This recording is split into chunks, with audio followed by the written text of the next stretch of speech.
Yo, what's up, you guys? It's your girl, Tree the LPC. Thank you for tuning in to the new episode of Self-Aware and Effed Up. So I have an amazing show for you guys today. I'm so looking forward to you guys hearing this new episode. I'm speaking with Marcia Blane, who is a licensed professional counselor in Georgia, as well as a certified clinical hypnotherapist. Yes, there are Black hypnotherapists out there, and she's going to talk a little bit about both of those things. But our focus today is going to be talking about childhood trauma, looking at some of the signs of childhood trauma, and then being able to figure out how to move through that. So make sure you guys stay tuned.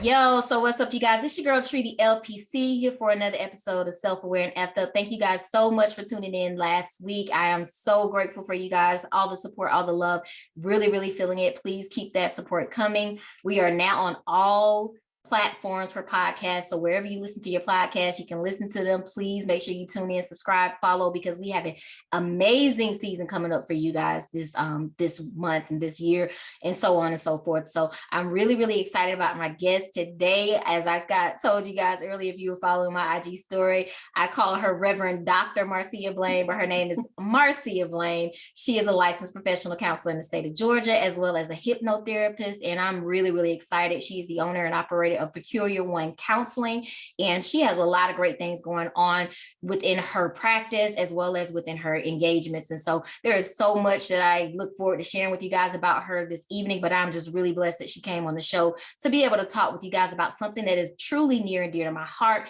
and that is overcoming childhood trauma. Childhood trauma is something that really, when you think about it, a lot of us have experienced it. We may have gone through it, and we may not even identify it or, even use the words trauma when we speak about what's gone through us, but so many of us have experienced it. So we're going to take a deep dive into that today. And so without further ado, I want to welcome to the show, Dr. Reverend Marcia Blane. Thank you so much for joining the show today. It's so great to see you again. You too as well. Thanks so much for having me and allowing me to partake in this podcast. When I saw the name, I was like, oh yeah, this is it. This the one. This the one. So yeah. Definitely. Yeah. Well, thank you so much. I hope that you're having a fabulous day today. It's been a day for me. We always got clients going in and out and trying to make sure we handle things. So thank you so much for taking time out of your busy schedule to join us. So why don't we just start out by having you tell the audience, tell us everyone a little bit about yourself, a little bit about your background before we get into things. All right, so it's Marcia, not Marcia. I always like to say that because, I grew up with that whole thing of Marcia. That'll be a no. I am a mother and a grandmother of 10 beautiful babies. And I have been a licensed professional counselor for several years. I got my interest in psychology in the 11th grade in high school. Oh, wow. And it literally made me say, I need to figure out how people function and the why behind their functioning. And so that started that journey for me. I wanted to be a neurosurgeon.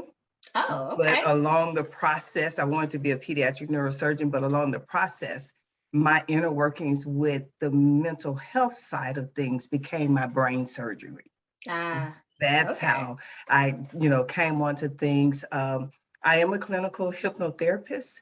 I believe that sometimes we have to go way deeper than what we can do in counseling. We have to actually go unlock those doors, especially for childhood trauma, so that you can actually begin to live and not just exist, and breaking down those trauma bonds, that bondage that is keeping people connected to their past. So I won't dive into that just yet. I'll let you get these questions in.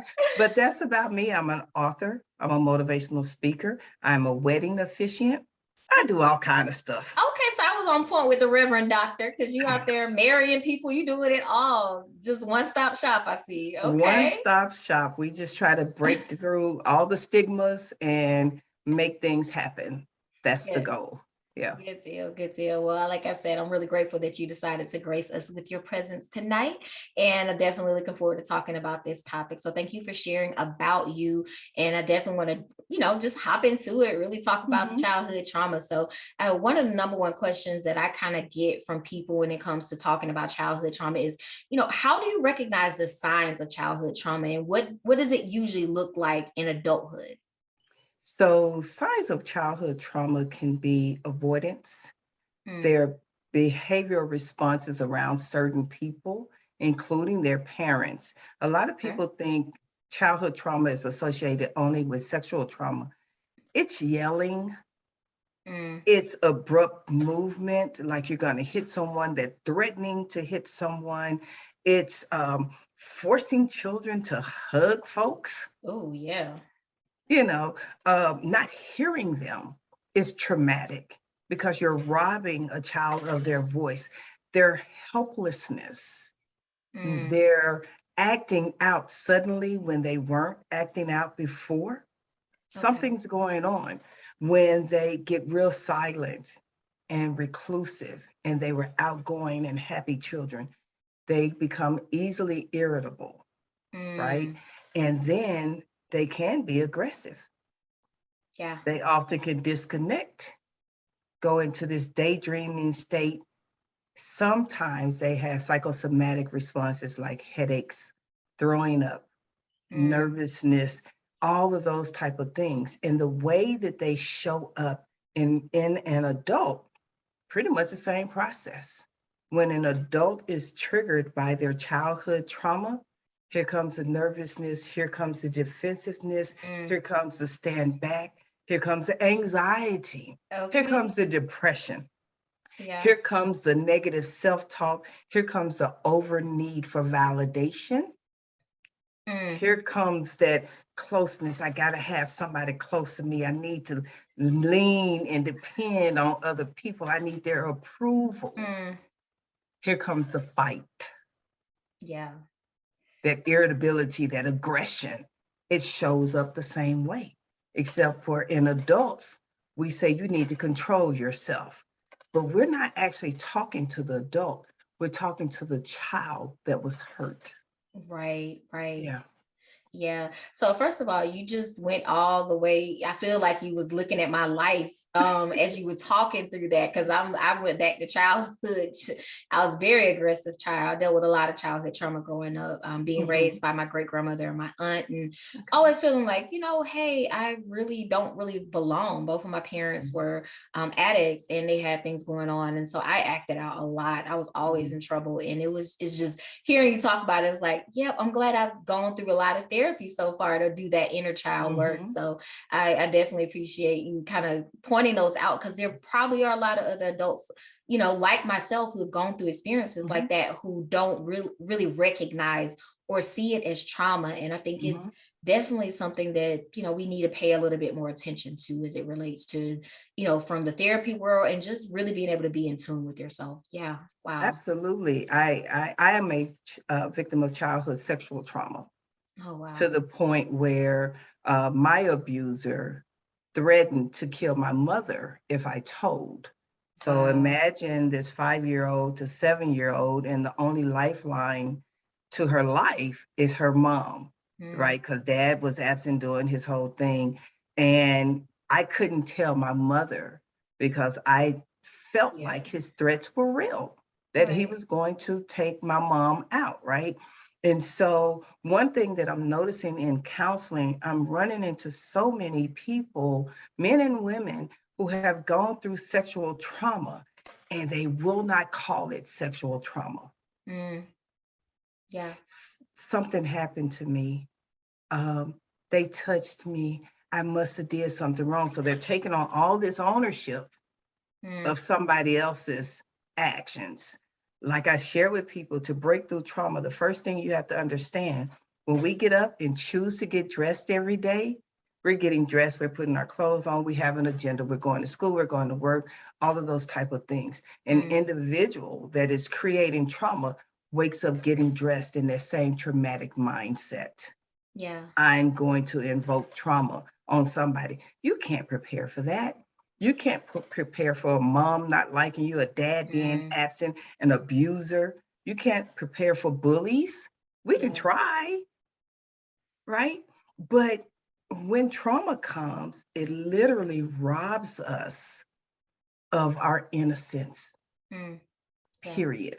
It robs us. It takes us out of the hierarchy of living, Maslow's hierarchy of safety, and security and stability and belonging and all of that is shattered when trauma happens. Right, because our needs aren't getting met. If those lower level needs aren't getting met, everything else above that is just, it's not happening. So yeah.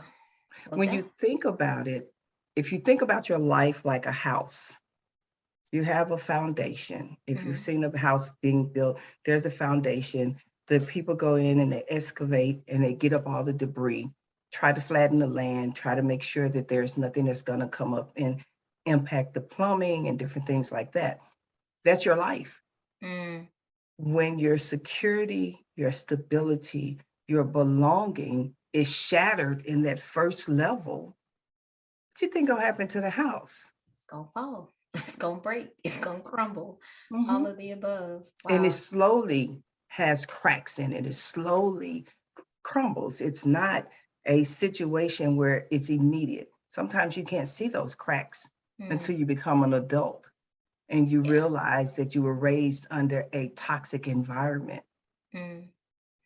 Yeah, that it's interesting to hear you talk about, because I feel like I always knew my situation was a little bit toxic, probably because, like you said earlier, I knew when I was in high school that I definitely wanted to be able to move into this field because I wanted to help other kids that had gone through what I went through. And that's kind of what led me to the path of even being a counselor. So I think that self-awareness still did not prepare me for how I acted out in relationships as an adult, because I didn't realize that I still had a mother wound and, had not dealt with those sort of things. And so it took a lot of intensive therapy after realizing that even though I thought I had healed, I had not even scratched the surface at that point. So yeah, wow.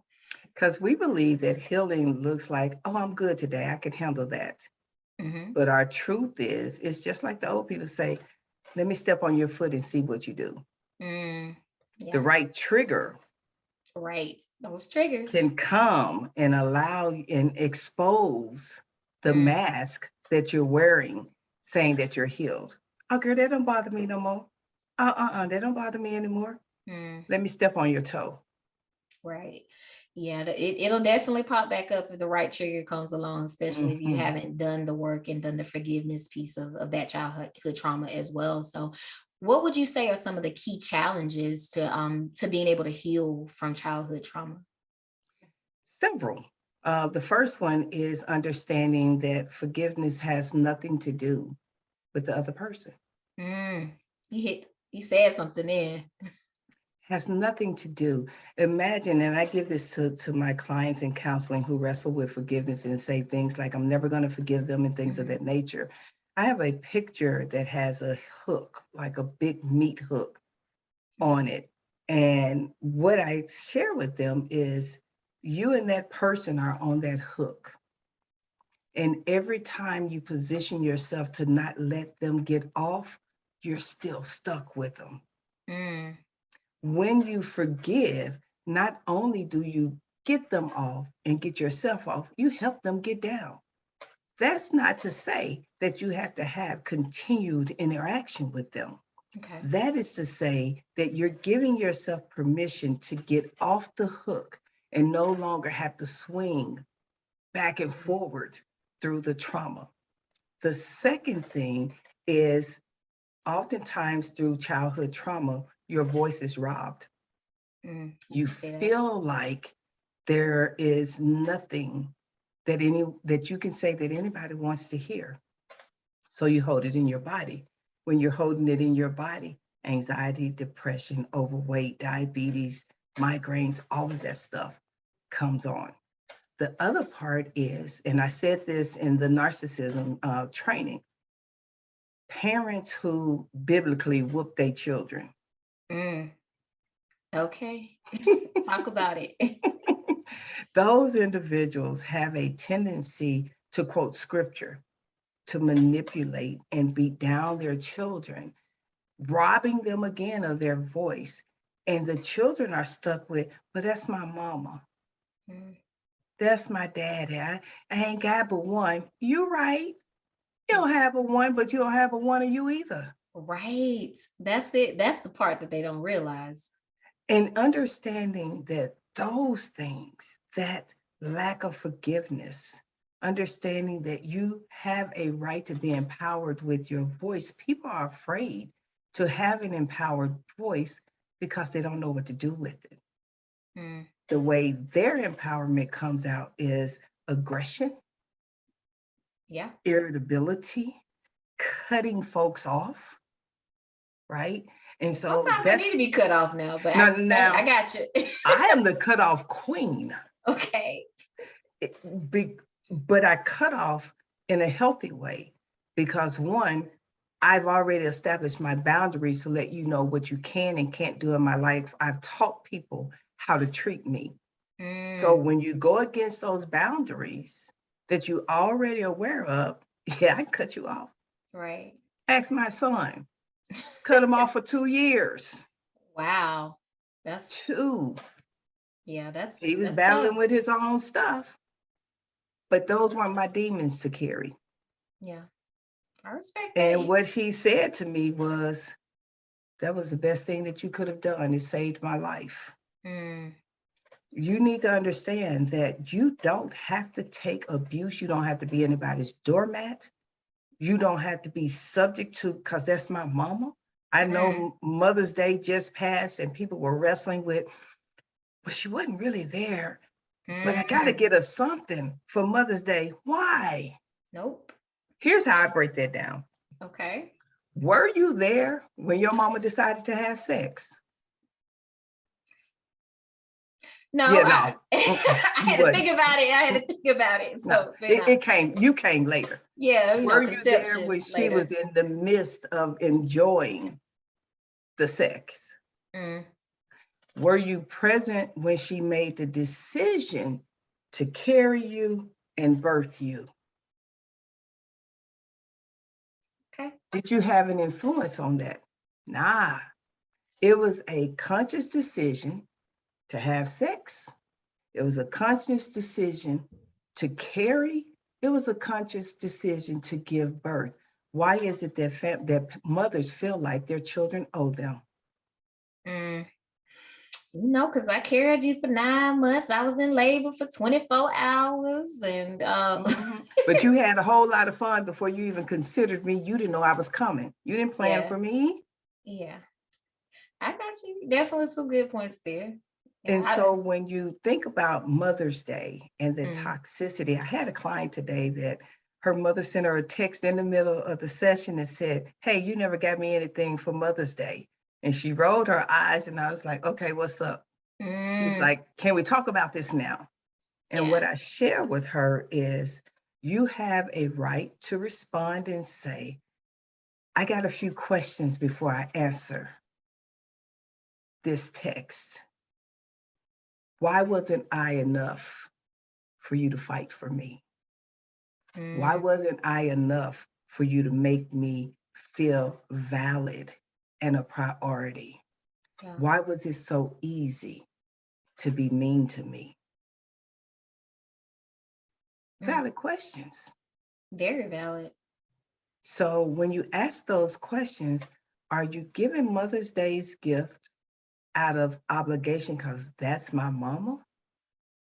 Or are you giving Mother's Day's gift because it's coming from your heart? If it's not coming from your heart, you need to question, what's your motive? Yeah, that's a big one for me because I don't celebrate Mother's Day. And my mom, my mom has a really traumatic experience with losing her mom at a very young age as well. So she's usually sad. My grandmother who raised me passed in 2006. And so I'm usually sad. And I just choose not to celebrate the holiday at all. I don't buy something out of obligation. Now, if I feel led one year, I will. But if I don't feel led, I don't. I decided somewhere in my 20s that I just don't do anything unless I want to do it. I'm not going to be forced or bullied into doing something just because it's what you're supposed to do. So I can definitely. But that's your empowerment. Yeah. That's your empowerment, because giving yourself that permission takes you off the hook. You're no longer having to swing this battle of forced obligations, right? Yeah. Because you didn't get to choose. And when people try to manipulate you and make you feel guilty for choosing what's right for you, are they really looking out for your interest? Nah. Nah. And so when you think about how to begin that healing process of childhood trauma, you have to be willing to do the work. Yeah. It hurts. It Because hurts. now you gotta go back in and talk about all the crap that you suppressed. Mm. You have to confront those things within yourself first, and then decide that if you want to confront whoever it is that hurt you. I think that's a personal choice in that confrontation, because learning to let people go without that confrontation is still just as empowering. If you're going to confront them and they try to throw it back on you and you're going to get angry, who's actually in control? Yeah, it's hard. You have to be ready for it. I know I did a lot of inner child work with one of my therapists before, and it was tough. And I had to kind of cut both of my parents off for a season until I could really dig into those things. So I'm just curious, like, with us, we both have experienced some level of trauma, but what would you say to parents? Like, how could they be supportive to their adult children who have gone through childhood trauma? What could they do to kind of help them through that process of healing? The first thing is listen. Just be present to listen, because the truth is that was their experience. You may not remember it the same way, but it was their experience. And then if you can shed some light without trying to play victim. I remember Oof, the first time I had a conversation with my mother about her spanking me for what was called GP. That was general principle spanking. Okay. You didn't have to do anything to get a spanking. I was the youngest. So if my siblings did something, I'm automatically going to get a spanking because you're going to try. So let me go ahead and spank you now. And what I shared with my mother was, you would push me away when I tried to get a hug, and to say, I love you, you would push me away. And you would spank me just because. And I was terrified of spankings. I was terrified of loud voices. And when I had that conversation with her, her first response was, I guess I wasn't a good mother. I said, no, I said to her, no, you don't get to do that. I didn't say you were a good mother because you sacrificed. You worked 2 to 3 jobs to make sure we had what we needed. We were never hungry. We were never homeless. And very rarely did we go without things that we wanted. We never went without things that we needed. I'm saying to you, I needed to feel that love and support. I valued you to the highest. And oftentimes you would push me away. And so as we got older and we would continue to talk, and I'll say this not to bring on any tears for anyone, but my mother's last days, she wanted to spend with me. Her last words was, I love you too. After I said to her, I'm so glad that you were my mother. Wow. And I love you. And she mustered the energy to say, I love you too. And she could not say another word. Okay.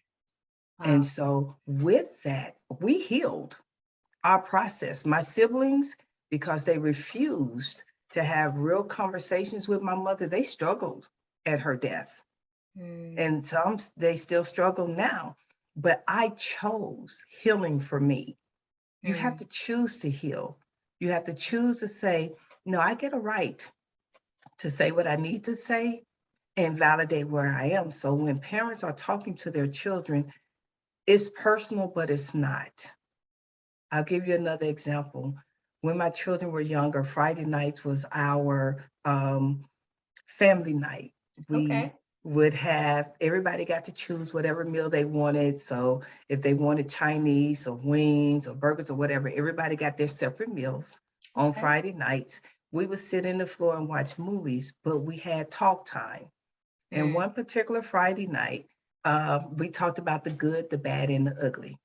And my son said to me, "You didn't believe me, and you spanked me when I told you the truth. And when you found out the truth, you didn't apologize." He's like 8. And that hurt me. And I said, "Oh my goodness, I am so sorry. You are so right. I did not hear you. I was caught in a mindset that the teachers had to be right. And for that, I apologize, and it'll never happen again." Wow. That is a parent taking ownership, because here's the truth. We don't have a manual on parenting, and we're not too big to apologize and be accountable. When you can do that with your children, even your adult children, you will watch them take a deep breath in and breathe. Yeah. They will get a freedom. They will detach that bondage. Their behaviors will start changing. But the one thing that I would say to children is, when you're having a conversation with your parents, remember, they didn't know how to parent you before you came along. Yeah. They was going off what mom and them did. And what mom and them did wasn't always right. Right? So you have to learn to be gentle with yourself and be gentle with others, because they may not even have the opportunity to talk about their scars. Not to take away from your story, but remember, they may have some scars that you don't know about either. Right. Yeah. Yeah. And that's one of the key things with forgiveness. I use a technique with forgiveness that has the person who was the victim of the abuse really look at and examine the life of the individual that did the abusing, and really look at what they went through and what their experience was. And, it doesn't take away from what happened. And sometimes people find that difficult to do, because it does take a lot of work. And I've done that piece myself, and it really brought a lot to light and allowed me to see things in a very different way. So I think it's important that we all do the work in order to make sure that we are able to heal and we are able to grow as a result of those things. So, you talk about mom and them. I've seen you talk about them. For those who've never been able to experience that part of your story, tell us a little bit about mom and them and what you mean when you say that, because not everyone may be versed in that language. So when I talk about mom and them, I'm talking about all our ancestors, all our past. We know, especially in the Black community, there are usually generations of incest, generations of abuse, drug use, all kind of things. And mom and them had their way of operating in it and not ever talking about it. And all they did was carry that pain forward. And so now you're acting out, and you could be acting because grandmamas. You understand what I'm saying? So mom and them is that connection to your ancestors and their behavioral responses, where they didn't learn anything other than what they knew in that moment. Gotcha. And so when you talk about mom and them, you want to talk about how your behavioral pattern is like theirs, how their responses, because we don't get too far from mom and them until we heal. Right. And so if we saw mama getting aggressive, guess what? We get aggressive. If we saw mama disrespecting grandmama, we following that path. And so when you talk about mom and them, I'm talking about mom and them, auntie and them, cousin them, brother and them, so I'm talking about all them. All of them. Because the truth is they're interwoven into your existence. You have to identify, how can I start plucking things out that has actually had a negative impact on me. See, some of mom and them traits were pretty good. Those survival traits, being able to make a meal out of nothing, things like that. Those were good. But those traits of abuse, negative talk, I used to hear people say, and I had, believe it or not, low self-esteem in high school, simply because people referred to me as big. Well, what I didn't realize is what they were talking about. I was 5'9", wore size 4, but I equated big as huge, right? So my self-esteem was pretty low. And it was only until I had a conversation with a classmate that said, girl, you know you wasn't big. We were talking about how tall you were. You were towering over everybody, including the boys. Okay. So I carried that burden of not having a voice to get clarification, right? And so that's what happens with mama now. You said, well, my mama don't even like me. Well, does mama like herself? That's the one. That's it right there. How's she gonna give you something that she hadn't given herself? Yeah. That's mama now. Yeah. I know when I first heard you speaking about them, I was like, yeah, it was grandmama in them for me, because I had a little bit of a different story. But yeah, so what's one piece of advice or just wisdom, if you so to speak, would you give to people who maybe haven't assessed their childhood trauma to help with their healing? First, be very gentle with yourself. If you're finding that you're always blaming yourself when things don't go right, you got to start being gentle with yourself. You got to recognize that there is some traumatic bonds that are there that you may even be afraid to address. Some people have such traumatic bonds that they're so suppressed, they can't remember a lot of things from childhood. As you begin to open that portal into the past so that you can go on to heal, make sure that you are connecting with someone that has the empathy to guide you through this process. This healing will cause you to be vulnerable. This healing will cause you to be cautious. But the one thing that you want to do is gift yourself the ability to heal. That's the biggest thing. If you gift yourself that, your life is going to change. Well, thank you so much for sharing that. And thank you so much for taking time out of your day today. I know you've had a busy day, I'm sure.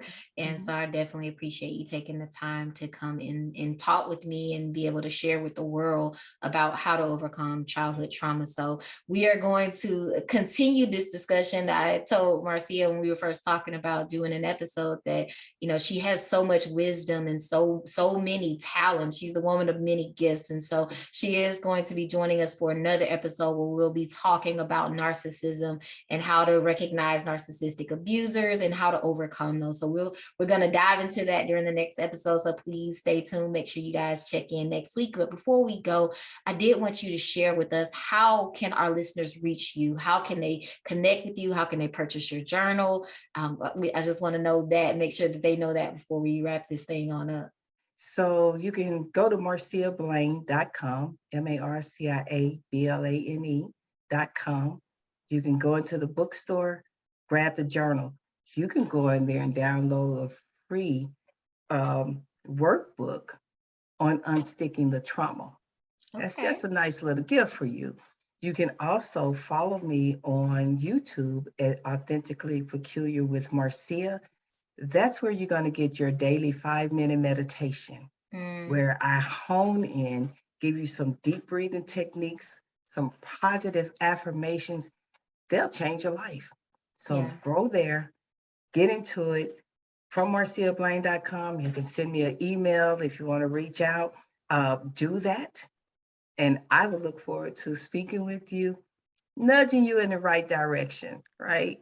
And giving you that freedom. When my clients graduate from counseling, they get a little ticket that says freedom. And they write in what they freed themselves from in counseling. So it's their freedom ticket. They hang it. I've had some to frame it. Yeah, you get your freedom ticket. Yeah. I love that. I so love that. Like, I don't think I'll ever graduate from counseling because my therapist is the bomb. Shout out to Alex Jones. Nice. She's the bomb. But yeah, being a therapist, I have to see someone once a week. Sometimes it's bi-weekly, just to keep my own self together, because I'm very self-aware and also very effed up. So I again want to thank you so much for taking time out of your day. You're so welcome. Thank you guys to all the listeners for tuning in. Thank you so much for taking time out of your days as well. We are here and we are going to continue to bring you guys great content, great episodes dealing with topics in mental health counseling and in all areas of life and different things. So please continue to stay tuned, continue to tune in. You can make sure that you follow me on all social media platforms under the handle Tree the LPC. But until next time, please stay tuned for all of our new episodes that are going to be dropping on a weekly basis throughout the summer. And until next time, please be safe, be well, and take care of your mental wellness. Peace and love.